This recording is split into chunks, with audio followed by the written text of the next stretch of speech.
ST महामंडळातील कर्मचाऱ्यांना आज दिवाळी भेटीचं उशिरा का होईना परंतु वाटप झाल्यामुळे एसटी कामगार आज आनंदित झालेला आहे।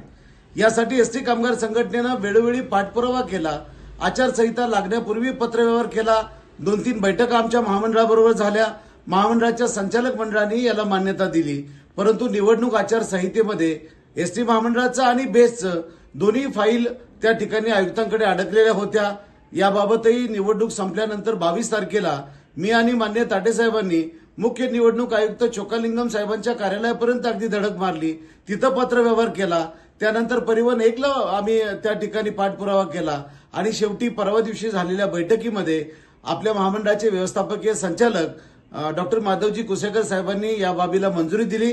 कारण एसटी कामगार संघटनेने त्या ठिकाणी तारीख जाहीर करेपर्यंत आम्ही बैठक सोडणार नाही अशा प्रकारची भूमिका घेतली होती आणि म्हणून मी माननीय कुसेकर साहेबांचं या निमित्तानं आभार व्यक्त करेल।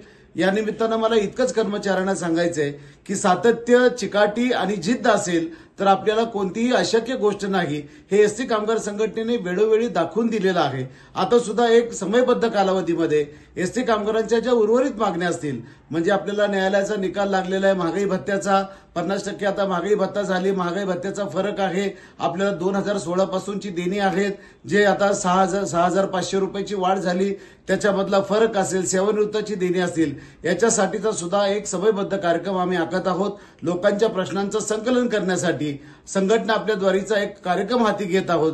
तेव्हा या निमित्तानं मला इतकंच सांगायचंय की जो सातत्यानं आपल्या कामासाठी धडपड करतो त्याची शक्ती वाढवण्याचं काम एसटी कामगारांचं आहे आणि ते निश्चितपणानं करतील असा मला विश्वास आहे। धन्यवाद।